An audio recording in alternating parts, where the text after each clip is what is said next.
Bermula di tahun 1970-an, ketika itu Guru Besar Universitas Indonesia Profesor Dr. Harsja W. Bachtiar mengkritik pengkultusan R.A. Kartini sebagai pahlawan nasional Indonesia.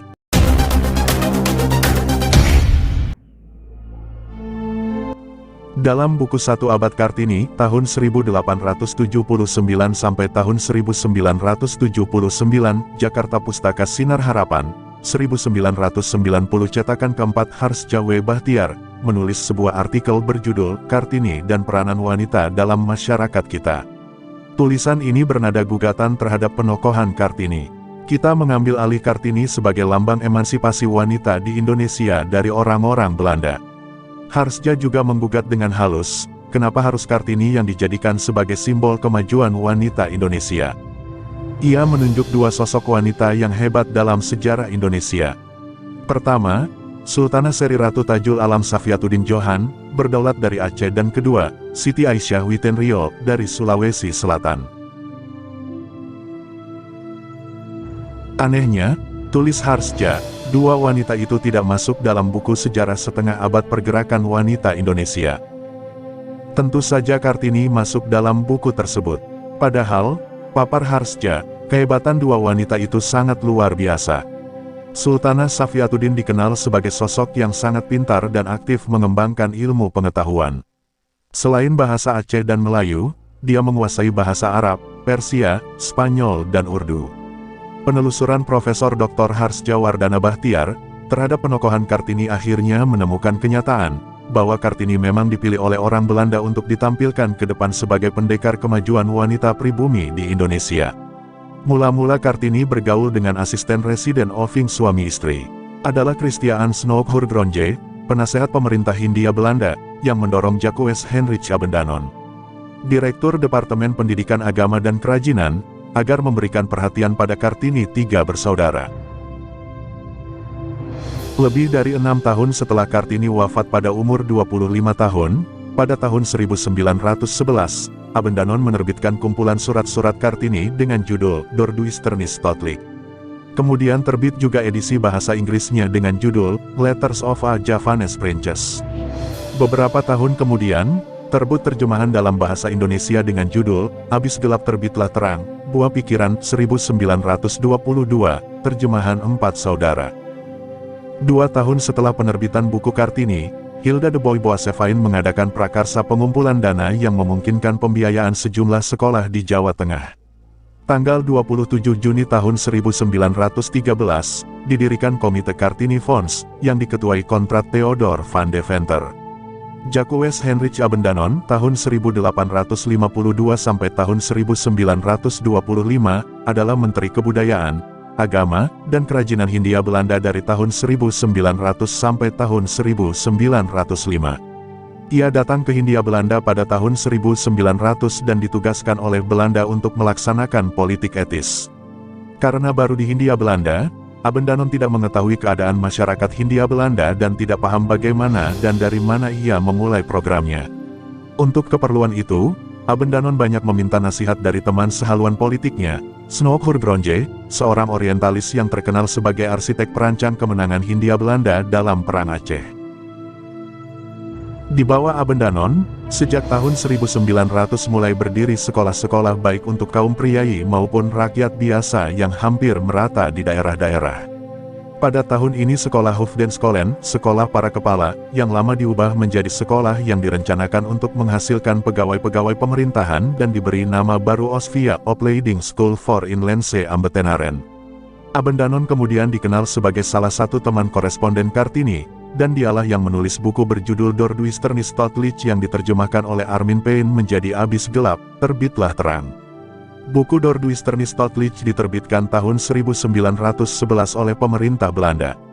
Buku ini dicetak sebanyak 5 kali, dan anehnya pada cetakan terakhir, terdapat tambahan surat Kartini, Snoekhurgronje, dan sepak terjangnya. Di atas disebutkan peran Snoekhurgronje sebagai teman bertukar pikiran Abendanon dalam menjalankan politik etis. Snoekhurgronje tahun 1857 sampai tahun 1936 adalah seorang pendeta Protestan seperti halnya ayah, kakek, dan kakek buyutnya. Sejak kecilnya Snow sudah diarahkan pada bidang teologi. Tamat sekolah menengah, dia melanjutkan ke Universitas Leiden untuk mata kuliah ilmu teologi dan sastra Arab di tahun 1875. 5 tahun kemudian, dia tamat dengan predikat cum laude dengan disertasi Het Mekkaan Sevis perayaan di Mekah. Tak cukup bangga dengan kemampuan bahasa Arabnya, Snow kemudian melanjutkan pendidikan ke Mekah tahun 1884. Di Mekah keramahannya dan naluri intelektualnya membuat para ulama tak segan membimbingnya. Dan untuk kian merebut hati ulama Mekah, Snow memeluk Islam dan berganti nama menjadi Abdul Ghaffar. Namun, pertemuan Snow dengan Habib Abdurrahman Az-Zahir, seorang keturunan Arab yang pernah menjadi wakil pemerintahan Aceh, kemudian berhasil dibeli oleh Belanda dan dikirim ke Mekah, mengubah minatnya. Atas bantuan Zahir dan konsul Belanda di Jeddah, J.A. Kruit, dia mulai mempelajari politik kolonial dan upaya untuk memenangi pertempuran di Aceh. Setelah saran-sarannya tak ditanggapi Gubernur Belanda di Nusantara, Habib Zahir yang kecewa menyerahkan semua naskah penelitiannya kepada Snow yang saat itu, tahun 1886, telah menjadi dosen di Leiden.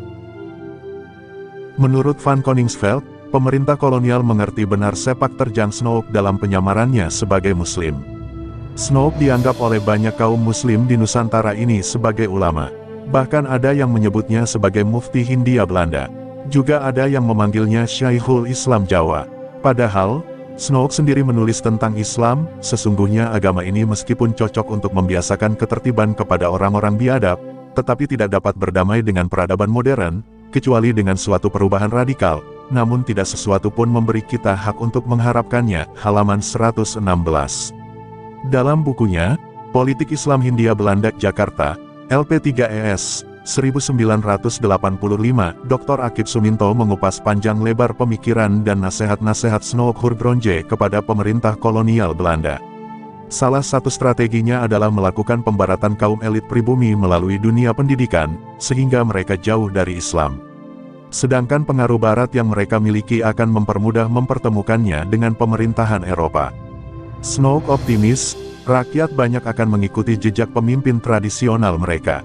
Politik etis atau politik balas budi adalah suatu pemikiran yang menyatakan bahwa pemerintah kolonial memegang tanggung jawab moral bagi kesejahteraan pribumi. Pemikiran ini merupakan kritik terhadap politik tanam paksa yang diterapkan sebelumnya. Dengan dipelopori oleh Peter Broshoff, wartawan koran The Lokomotif, dan Van Deventer, seorang politikus, pemikiran ini diterima oleh pemerintah kolonial seperti disebutkan dalam pidato Ratu Wilhelmina pada tanggal 17 September tahun 1901, pada saat baru naik tahta di pembukaan parlemen Belanda, bahwa pemerintah Belanda mempunyai panggilan moral dan hutang budi terhadap bangsa pribumi di Hindia Belanda. Ratu Wilhelmina menuangkan panggilan moral tadi ke dalam kebijakan politik etis, yang terangkum dalam program Trias Politika yang meliputi irigasi pengairan, membangun dan memperbaiki pengairan-pengairan dan bendungan untuk keperluan pertanian. Emigrasi yakni mengajak penduduk untuk transmigrasi. Memperluas dalam bidang pengajaran dan pendidikan edukasi. Namun sayangnya, penjajah tetaplah penjajah. Niat baik dari penggagas politik etis ini dimanfaatkan oleh pemerintah kolonial untuk memperkuat cengkeraman kuku-kuku penjajahannya di bumi Nusantara. Kebijakan pertama dan kedua disalahgunakan oleh pemerintah Belanda dengan membangun irigasi untuk perkebunan-perkebunan Belanda dan transmigrasi dilakukan dengan memindahkan penduduk ke daerah perkebunan Belanda untuk dijadikan pekerja rodi. Dalam sejumlah suratnya kepada Nyonya Abendanon, Kartini memang beberapa kali menyebut nama Snow. Tampaknya, Kartini memandang orientalis kolonialis Belanda itu sebagai orang hebat yang sangat pakar dalam soal Islam. Dalam suratnya kepada Nyonya Abendanon tertanggal 18 Februari tahun 1902, Kartini menulis, "Salam, bidadariku yang manis dan baik. Masih ada lagi satu permintaan penting yang hendak saya ajukan kepada Nyonya. Apabila Nyonya bertemu dengan teman Nyonya Dr. Snow Hurgronje, sudikah Nyonya bertanya kepada beliau tentang hal berikut, apalah dalam agama Islam juga ada hukum akil balik seperti yang terdapat dalam undang-undang bangsa Barat. Ataukah sebaiknya saya memberanikan diri langsung bertanya kepada beliau? Saya ingin sekali mengetahui sesuatu tentang hak dan kewajiban perempuan Islam serta anak perempuannya." Buku surat-surat kepada Nyonya Abendanon dan suaminya, penerjemah Sulastin Sutrisno, penerbit Jambatan, 2000, halaman 234-235. Keraguan atas surat-surat Kartini. Secara umum surat-surat Raden Ajeng Kartini kepada teman-teman korespondensinya hanya diketahui dari buku Jacques Heinrich Abendanon. Abendanon dan istrinya mengaku sebagai salah satu teman korespondensi Kartini, di mana beberapa surat Kartini yang ditujukan kepadanya dan istrinya juga turut dipublikasikan di dalam bukunya itu. Namun sampai sekarang, sebagian besar naskah asli surat-surat Kartini yang dijadikan bahan penulisan buku tersebut maupun jejak Abendanon sendiri sebagai penulis dan keturunannya belum ditemukan, sehingga ada dugaan sebagian surat-surat Kartini atau isinya direkayasa oleh Jacques Heinrich Abendanon. Kecurigaan ini timbul karena memang buku Kartini terbit saat pemerintahan kolonial Belanda menjalankan politik etis di Hindia Belanda, dan Abendanon termasuk yang berkepentingan dan mendukung politik etis. Raden Ajeng Kartini wafat pada tanggal 17 September tahun 1904. Meninggal di usianya muda. Kartini yang baru berusia 25 tahun. Pada tanggal 2 Mei tahun 1964, Presiden Soekarno mengeluarkan Kepres Republik Indonesia nomor 198 tahun 1964 yang menetapkan bahwa Raden Ajeng Kartini adalah pahlawan kemerdekaan nasional. Layakkah Kartini sebagai pahlawan Indonesia? Seperti halnya beberapa warisan kolonial Belanda lainnya yang sampai sekarang masih dipertahankan dan dijadikan acuan dalam kehidupan berbangsa dan bernegara di Indonesia, seperti peraturan perundangan-undangan dan hukum, maka kepahlawanan seorang Ibu Kartini ini sepenuhnya menjadi tanggung jawab kita sebagai bangsa dan bernegara. Apa tanggapan dan pendapat kalian para netizen? Silakan tinggalkan komentar. Hal ini tidak bermaksud mengecilkan jasa-jasa seorang Raden Ajeng Kartini yang turut membangkitkan semangat kaum wanita Indonesia untuk maju. Juga tidak merendahkan penghargaan gelar pahlawan kepada beliau oleh pemerintah.